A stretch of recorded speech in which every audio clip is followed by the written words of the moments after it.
जिन शासन गुरु नमो नानाविध सुखकार आत्महित उपदेश ते करे मंगलाचार।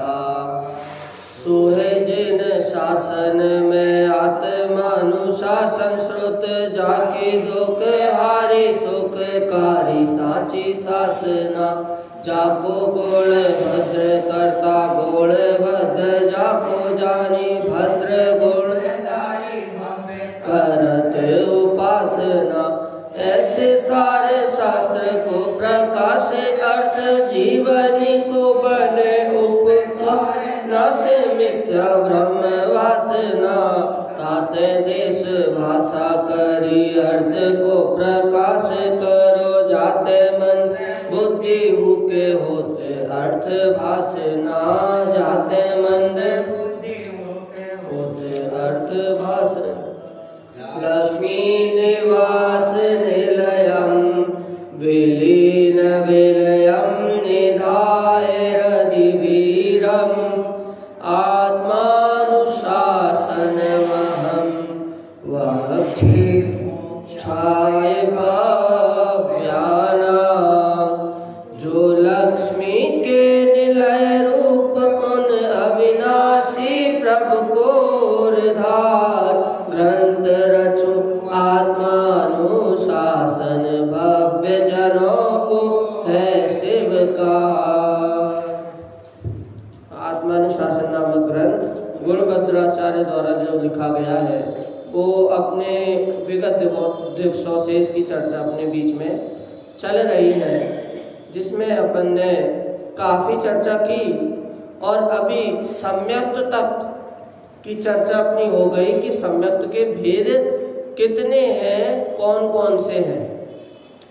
2, 3, 10 प्रकार के भेद बताए। 2 में निसर्गज अधिगमज, 3 में औपसमिक छायोपसमिक छायक और फिर उसके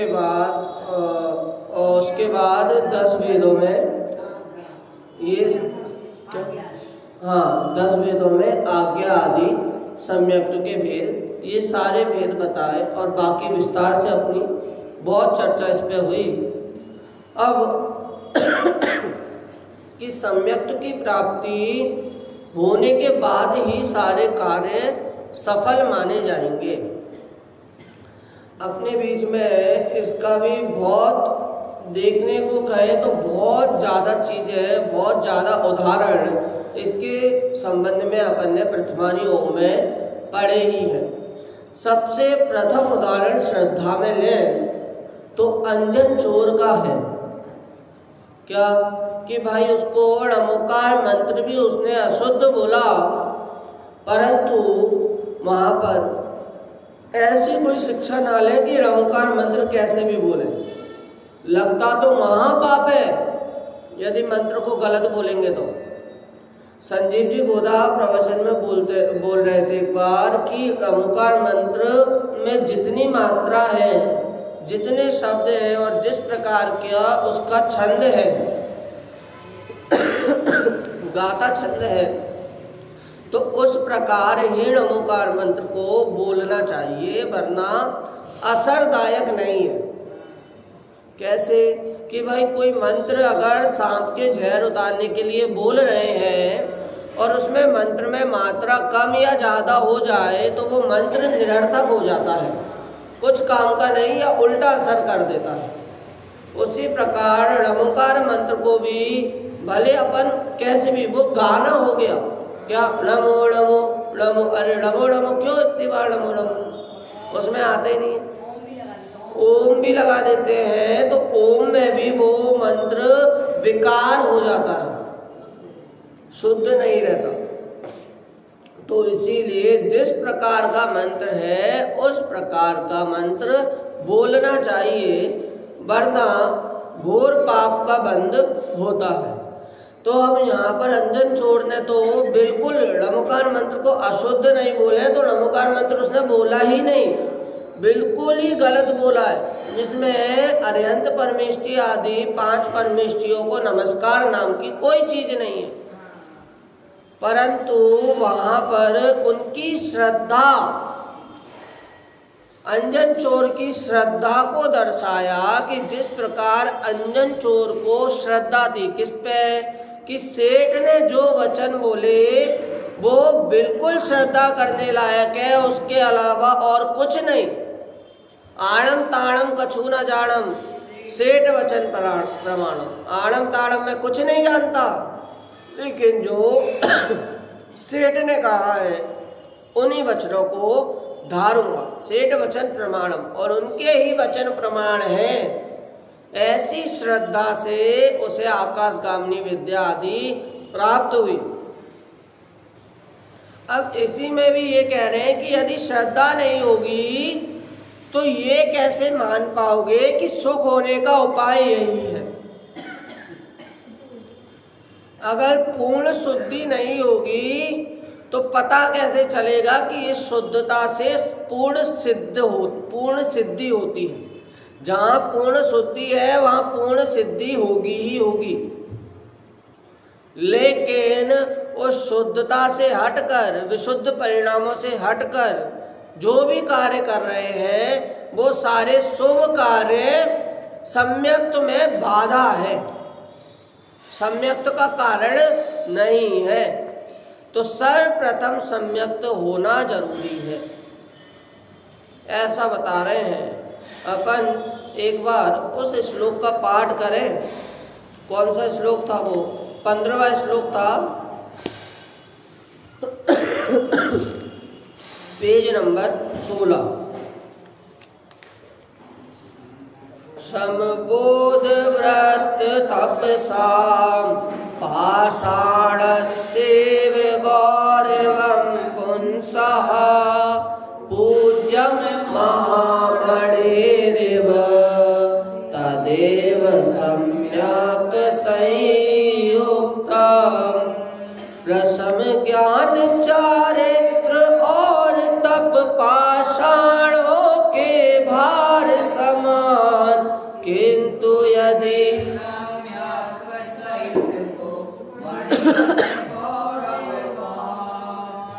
क्या भाई कि भाई यदि सम्यक्त नहीं है तो बाकी सब चीज उस पाषाण के समान है, और यदि सम्यक्त रूपी रत्न प्राप्त हो गया तो वो रत्न पक्का अमूल्य है, महंगा है। भाई चंदन का इतना ज्यादा वो अपनी मार्केट में मार्केट वैल्यू कैसे बढ़ा सकता है? क्योंकि चंदन भी बड़ी मुश्किल से उगता है, बड़ी मुश्किल से प्राप्त होता है, सांपों के बीच में से निकल के लाना पड़ता है। अरे भाई तब जाकर वो अपनी मार्केट वैल्यू बना पाता है। तो सम्यक दर्शन भी अपनी वैल्यू कैसे बनाएगा? भाई सम्यक दर्शन एक तरह से बोले तो हाँ चलो आसान है, परंतु जो जिसने नया प्रवेश किया है, सम्यक की प्राप्ति नहीं हुई, तभी तो अभी अनादि से संसार में है। और यदि सम्यक की प्राप्ति करनी है तो वो भी पूर्ण परिश्रम मांगेगा, पूर्ण आपका सहयोग मांगेगा। तो इसीलिए सम्यक की प्राप्ति भी इजीली नहीं होगी। जिस प्रकार संसार में भी जो बहुमूल्य वस्तु है उसको पाने के लिए श्रम लगता है, अधिक प्रयास लगता है, उसी प्रकार सम्यक को पाने के लिए भी वो इजीली प्राप्त नहीं होगा।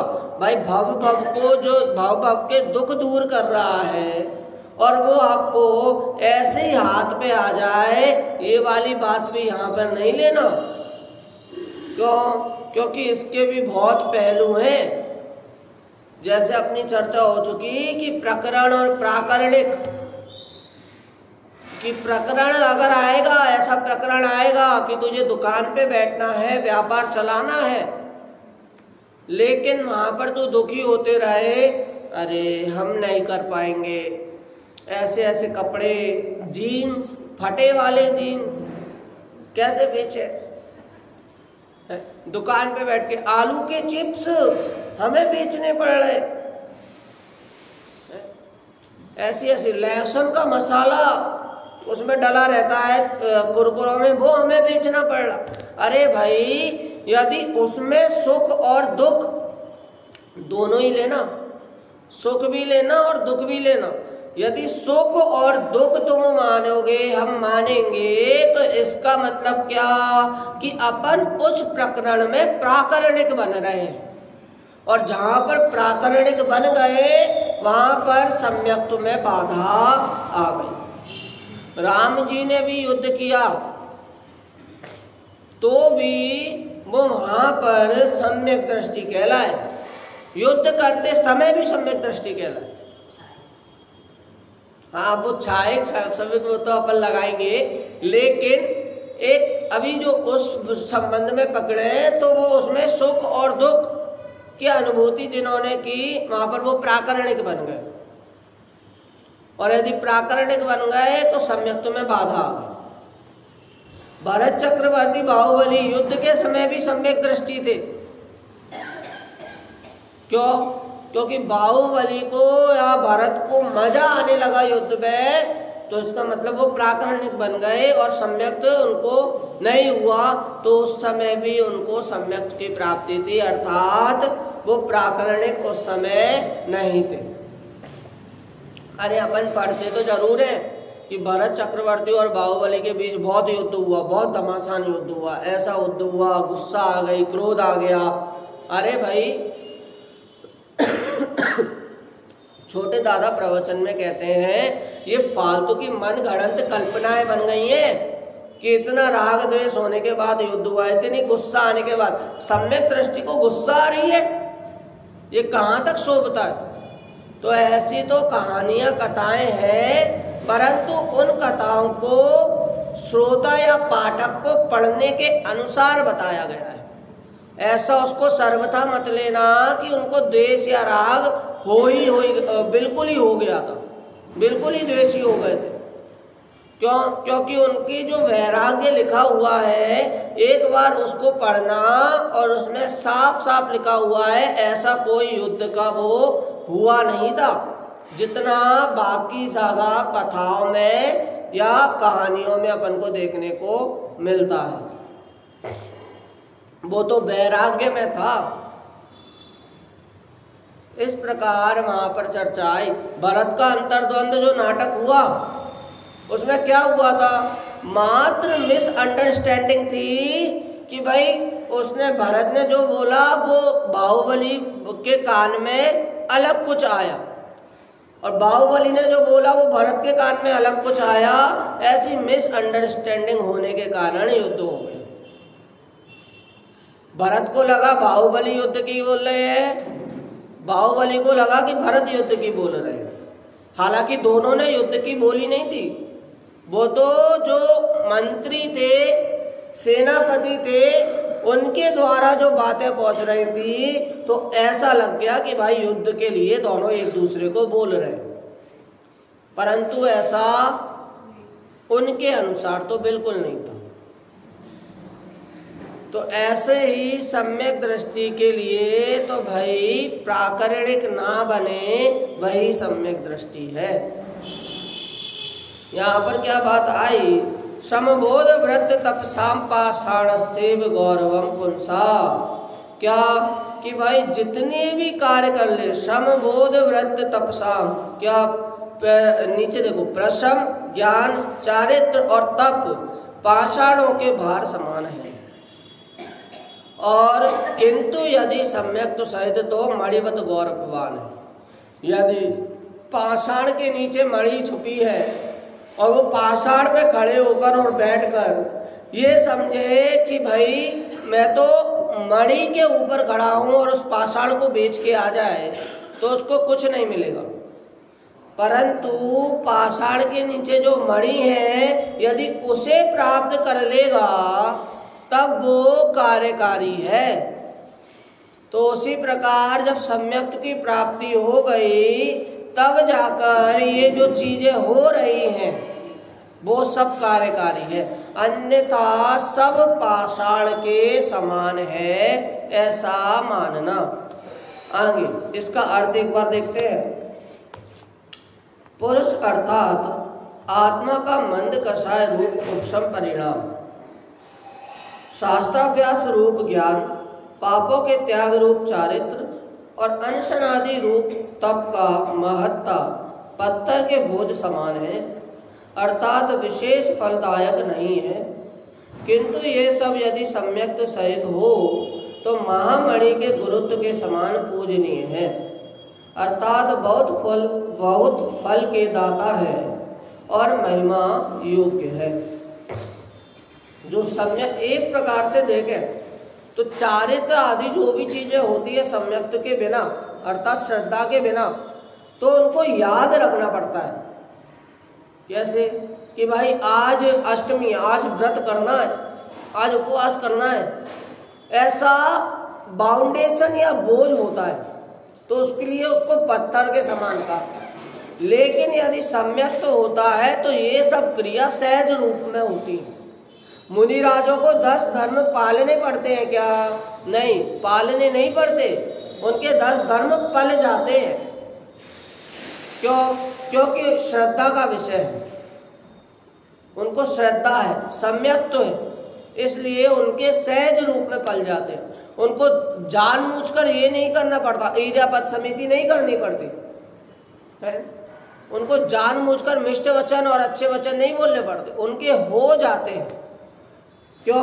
उनके स्वभाव में सम्यक तो विद्यमान हो गया है। तो इसीलिए सम्यक्त की यहाँ पर वो कही कि भाई सम्यक दृष्टि का जीवन तो एकदम ट्रांसपेरेंट होता है, पारदर्शिता होती है।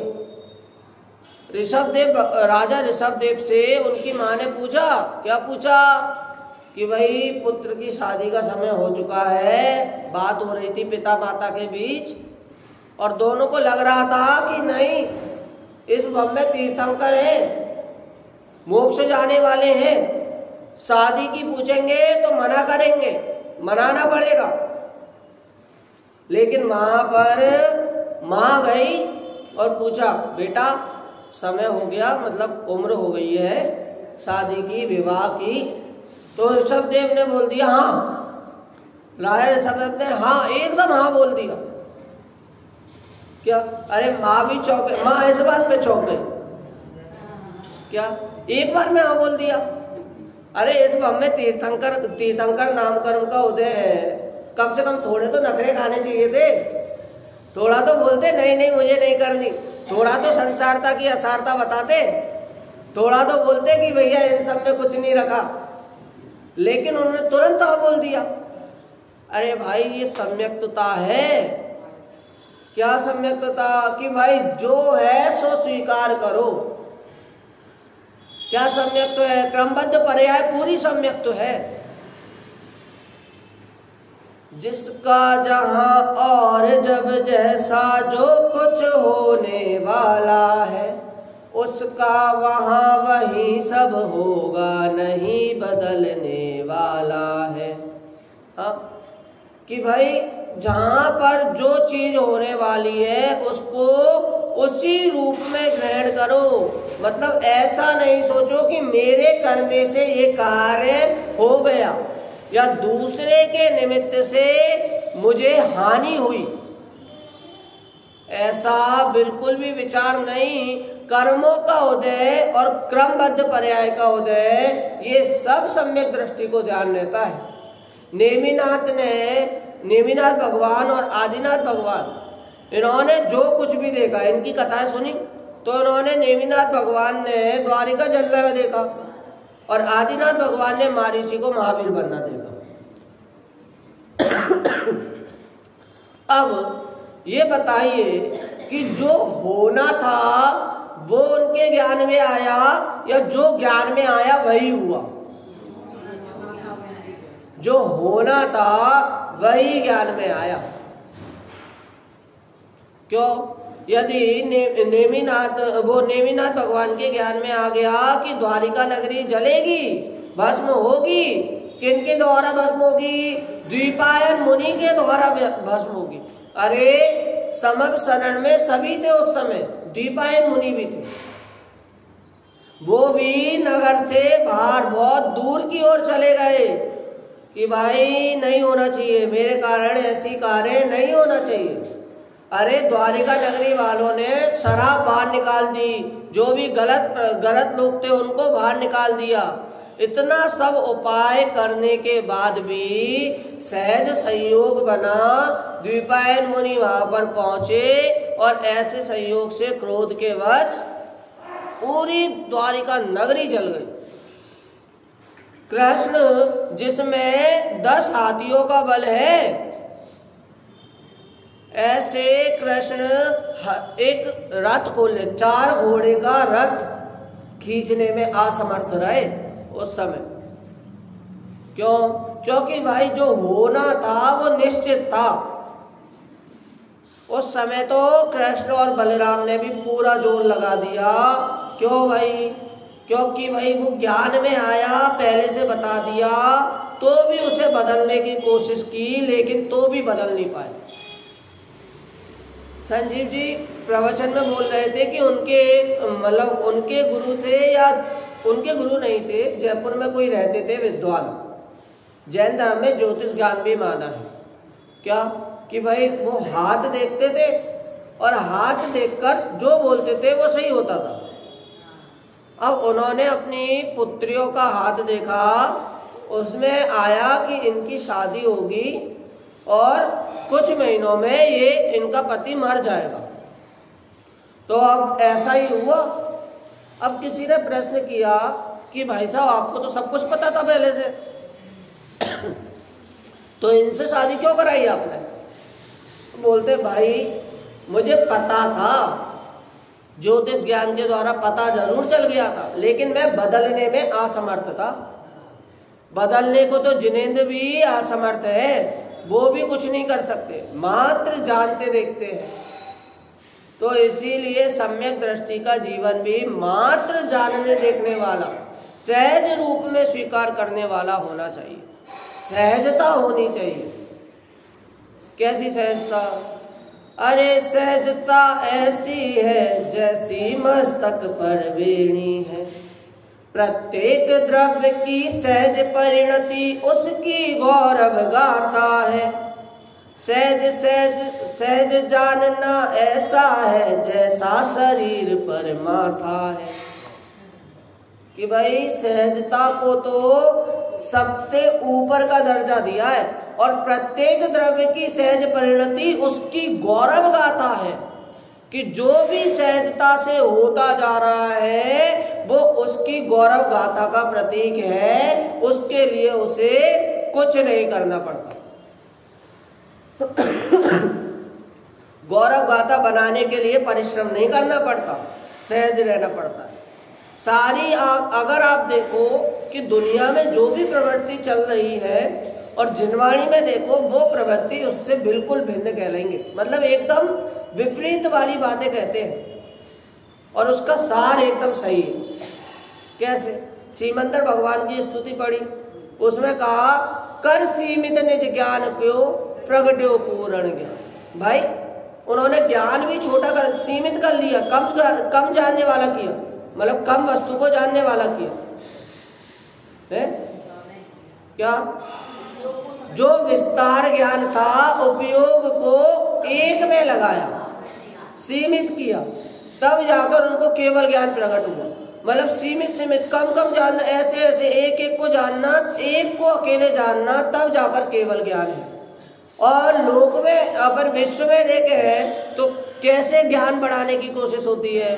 विस्तार करके ज्ञान बढ़ाने की कोशिश होती है। भाई आटा है, आटे में से रोटी बनती है, ये तो पता है, लेकिन कोई बोले कि मैं आटे में से ही 10 आइटम 15 आइटम बना सकता हूँ या बना सकती हूँ, तब जाकर बड़ा वो होता है कि हाँ 10 आइटम, वाह। हाँ? तो वहां पर विस्तारता की अपन को वो आती है, महिमा आती है कि भाई एक आटा है जिससे रोटी बन रही है, उसी आटे से कुछ और बन रहा है, उसी आटे से कुछ और बन रहा है, 56 भोग लगे हैं।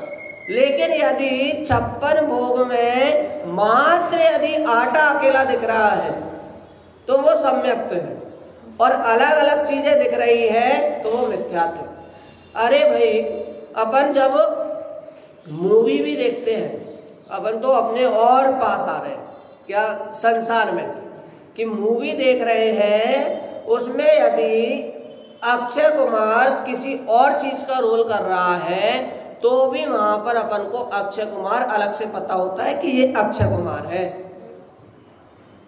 वहां पर तो अपन को सम्यक तो है। अमिताभ बच्चन कोई और रोल कर रहा है तो पता होगा कि वो अमिताभ बच्चन है, क्यों? वहां तो अपन को सम्यक तो है कि अभी तो ये रोल अदा कर रहा है, अभी तो इसकी कोई और सी अभी ये कुछ और की पर्याय में ऐसा रोल अदा कर रहा है। मतलब अभी इसकी पर्याय में ये क्या कर रहा है? पिता का रोल कर रहा है। अभी इसकी पर्याय में किसका? पुत्र का रोल कर रहा है। तो ये तो पता रहता है, लेकिन बाद में अपन को एक अकेला अमिताभ बच्चन दिख रहा है या नहीं? उस मूवी में कौन था?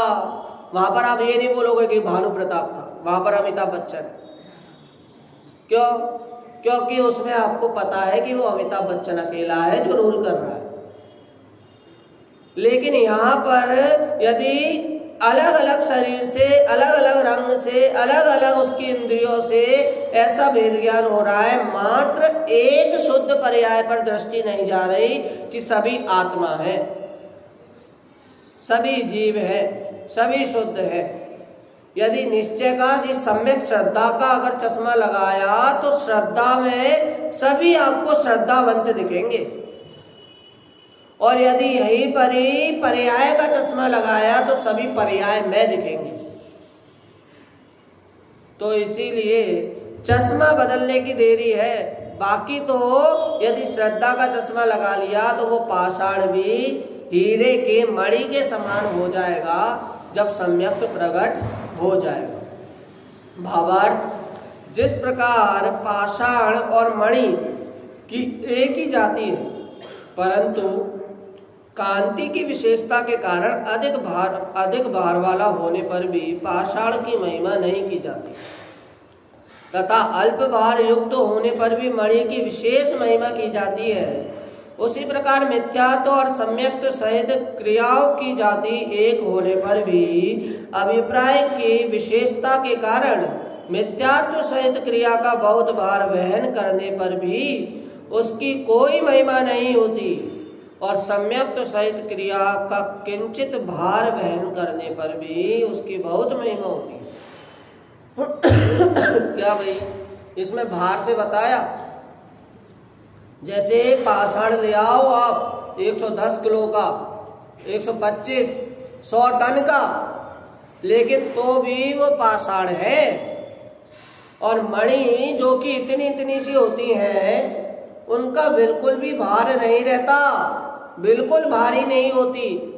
बच्चा भी उसे हाथ में उठा ले तो भी उस मणि की चमक से वो महंगा होता है, मूल्य होता है उसका। अरे भाई, मणि बोला, कांच नहीं बोला। कांच और मणि के संबंध में भी उसमें भक्तामर स्तोत्र में चर्चा आती है कि भाई ऐसे कांच तो देखे जाएंगे हर जगह, लेकिन तुम्हें कांच में नहीं भ्रमना, उस मणि को देखना है। वो मणि जब हाथ लग गई तभी आप अपनी मार्केट वैल्यू बना पाओगे, तभी आप अपनी मोक्ष में वैल्यू बना पाओगे, पारिणामिक तत्व में वैल्यू बना पाओगे। द्रव्यात्मक वस्तु स्वरूप पर दृष्टि जाए तब तो यह बात समझ आए कि सम्यक्त्व की प्राप्ति कहाँ से है। और सम्यक्त्व की प्राप्ति के लिए तो चाय का उदाहरण देते हैं कि भाई चाय बना ली, मतलब उसके लिए अपन को क्या क्या चाहिए? पतीला चाहिए, पानी चाहिए, दूध चाहिए, चाय पत्ती चाहिए, और भी अन्य अन्य सामान, अग्नि चाहिए, स्टोव चाहिए, सब कुछ, सारे इतने बाह्य निमित्त की जरूरत पड़ रही है। परंतु सम्यक्त्व के लिए एकमात्र अपने में दृष्टि देनी है और किसी बाह्य चीज की निमित्त की जरूरत नहीं है। परंतु यहाँ पर भी क्या, अब देखो फिर से अलग अलग बात हुई। कैसी अलग बात हुई कि भाई अभी तो बोल रहे थे कि बहुत कठिन है और अब बोल रहे हो कि बहुत इजी है। अरे भाई जान लेंगे जिसने एग्जाम के समय बुक को पढ़ा हो और एग्जाम देने जाए, अरे भैया बहुत इजी था, जो पढ़ के गए वही आया। अरे भाई पढ़ के गए तभी तो इजी लगा, उससे पूछो जिसने कुछ नहीं पढ़ा। इसी प्रकार समझ में आ गया कि भाई श्रद्धा कहाँ पर लगानी है। ज्ञान पूर्वक श्रद्धा, विशेष श्रद्धा, सम्यक श्रद्धा कहाँ पर उपजेगी, कहाँ पर इसका मूल स्रोत है, तब जाकर तो पता चलेगा। और पता चलेगा तब जाकर वो सम्यक तो इजी होगा, सहज होगा। इसीलिए सम्यक्तता कहाँ पर है इसका जब पता चल गया तब जाकर ये होगी कि भैया हमने तो जो कुछ किया वो सब उसमें बहुत अच्छा लगा, बहुत श्रम हुआ, लेकिन उसमें मजा आया। क्या मजा आया कि भाई जो भी हम चीज कर रहे हैं, चारित्र कर रहे हैं, सम्यक्त के अनुसार करेंगे तब जाकर मजा है। सम्यक तो मात्र अपन को ऐसा भी नहीं कि बाहर से देखने में पता चल रहा है। बाहर से देखने में तो सम्यक दृष्टि भी शांति से भक्ति में बैठा रहेगा, और कभी कभी ऐसा होगा कि जो सबसे ज्यादा उछल रहा है वो भी सम्यक दृष्टि होगा। तो बाहरी क्रियाओं से सम्यक्तता की कोई पहचान नहीं है, जो भी है वो भावों से सम्यक्तता की पहचान है। एक बार अपन अगला जो इसका श्लोक दिया है कि सरल क्रिया करने का उपदेश, सुकुमार क्रिया करने का उपदेश। सम्यक तो भैया बहुत कठिन पड़ रहा है हमें, ये सब जो आपने बताया, लेकिन अब हम क्या करें, हमें तो सरल क्रिया करनी है, इतनी सामर्थ्य हमें नहीं है। उसका उपदेश यहाँ पर दे रहे हैं। 16वां श्लोक, मिथ्यात्वातंकवतो हिताहित प्राप्ते नाप्ति मोक्षस्य वालस्यैव तवेयं सुकुमारैव क्रिया क्रियते। मिथ्यात्व रूप आतंक युक्त है हिताहित मूढ़, तू बालकवत अतः तुझे सुकुमार क्रिया कहता सुन मूढ़।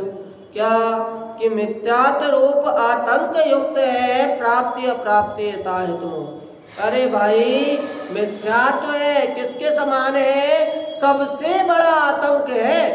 आतंक मतलब जो दुख को उत्पन्न कर दे, ऐसा मिथ्यात्व वो आतंक से युक्त है। तो इस कारण क्या पता नहीं चल पा रहा कि हम किसकी प्राप्ति करें और किसको त्यागें। ये पता नहीं चल पा रहा कि क्या सही है क्या गलत है। किस कारण, मिथ्यात्व के कारण। ऐसा आतंक जीवन में मिथ्यात्व लाया हुआ है कि भाई इसके कारण हमें कुछ और दिखता ही नहीं है। कहते हैं ना, पंडित तोडरमल जी कहते हैं कि इसको लगता है कि किसी और की ही चर्चा हो रही है। किस कारण, मिथ्यात्व के कारण। इसको लगता है कि व्यापार आदि में सुख है, किस कारण, मिथ्यात्व के कारण। तो इसीलिए ये जो आतंक रूप मिथ्यात्व है वो सब दुखों का कारण है।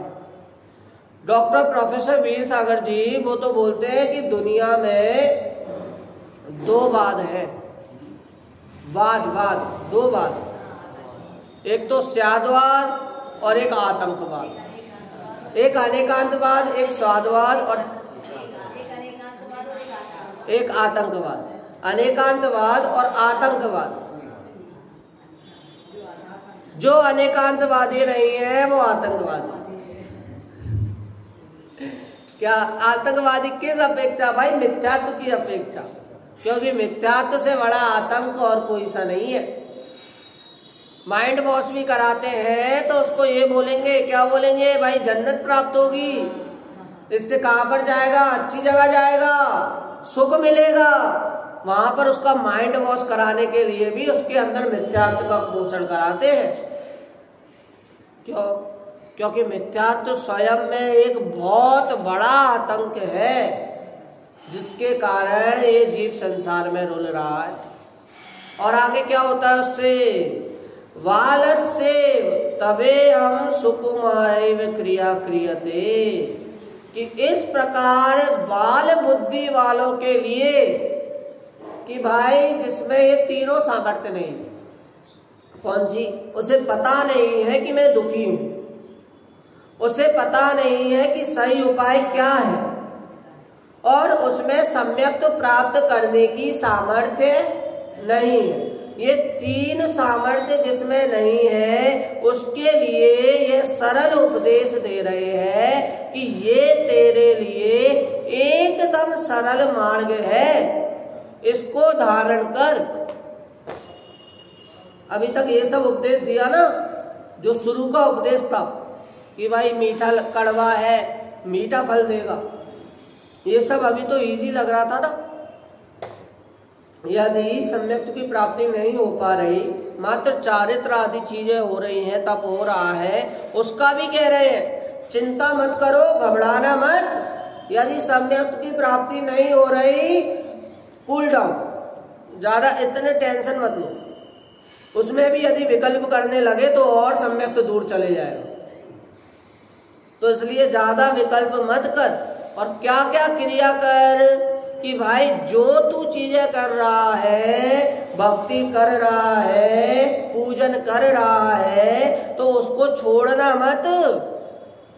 तू इस कारण छोड़ दे कि भाई सम्यक तो प्राप्त नहीं हो रहा, तो ये सब निरर्थक है, तो पूजा पाठ आदि भक्ति आदि हटाओ, तब तो और ज्यादा पाप हो जाएगा, और ज्यादा संसार बढ़ जाएगा। श्रीमद् राजचंद्र जी कहते हैं ना कि यदि आत्म कल्याण में, आत्मा में मन नहीं लग रहा, चित्त नहीं ठहर रहा, तो शास्त्र अभ्यास में लगा, और शास्त्र अभ्यास में भी चित्त नहीं रह पा रहा, तो पूजा पाठ आदि में लगा। कैसे न कैसे इसे धर्म में लगाने का उद्यम आचार्य करते हैं। ये नहीं कहते कि तू अन्यथा मार्ग पकड़ ले। तो इसीलिए यहाँ पर भी कह रहे हैं मिथ्यात्व रूप आतंक युक्त, मिथ्यात्व है वो आतंक का कारण है। इस आतंक से पता नहीं चल रहा कि क्या प्राप्त करें, क्या छोड़े, कहाँ जाए, कहाँ ना जाए, कुदेव क्या, सुदेव क्या, सच्चा पद क्या, झूठा पद क्या, एक मिथ्यात्व के कारण समझ नहीं आ रहा।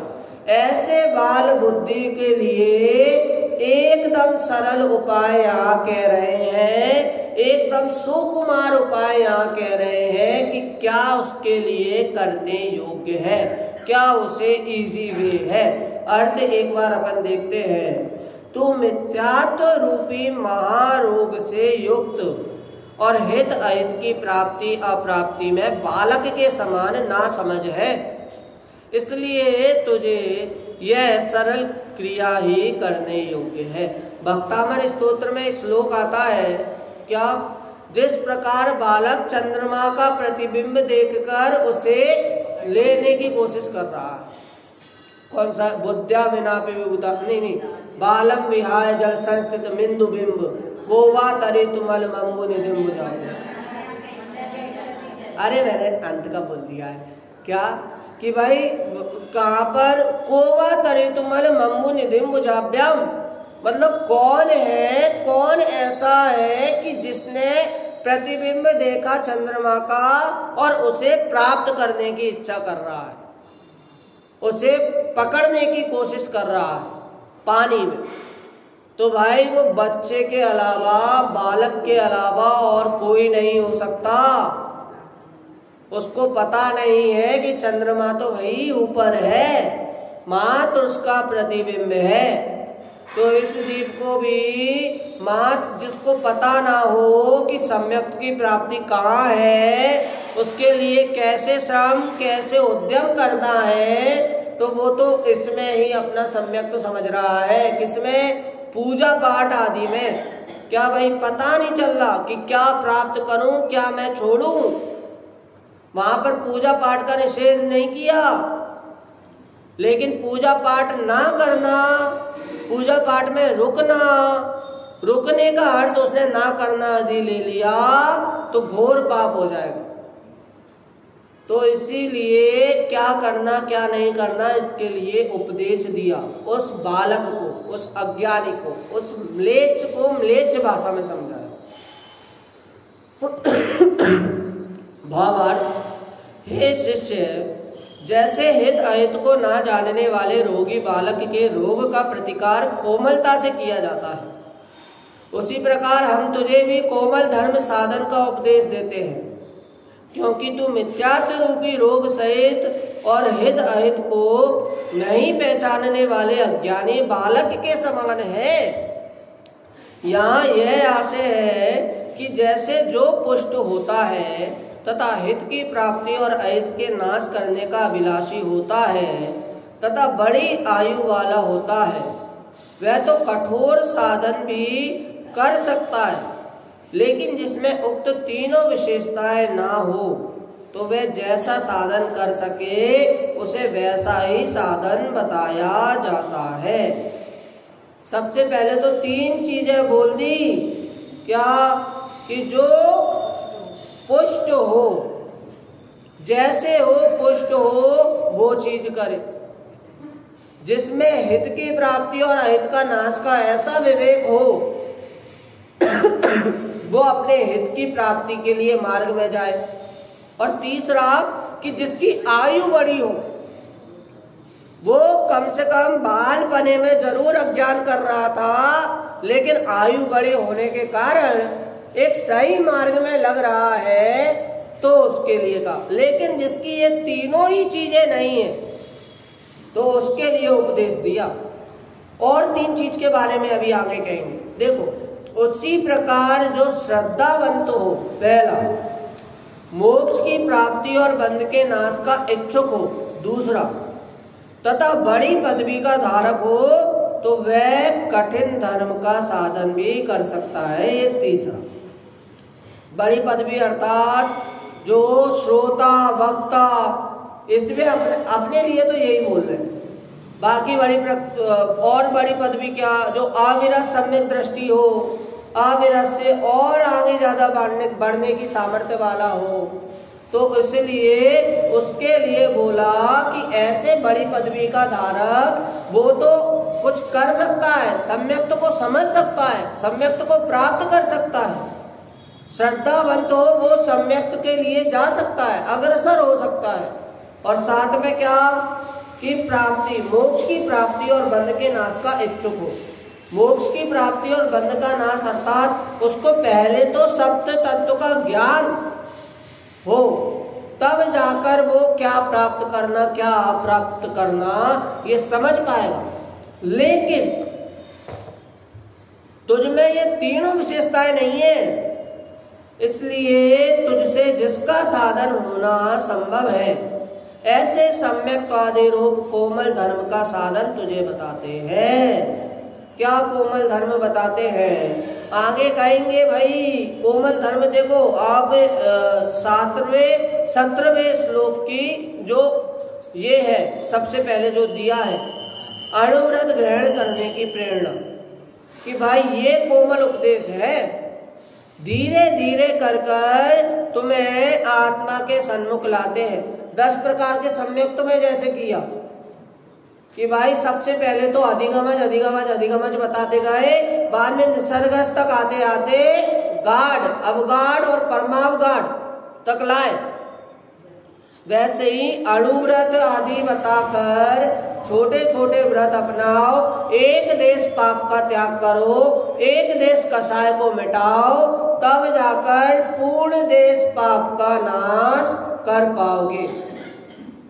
अरे मेरी प्यारी आत्मा रे, तुझ कौन गति है जाना, दुख का कारण पाप कहाता, चारों गति में हमें रुलाता, झट में त्याग भगाना रे,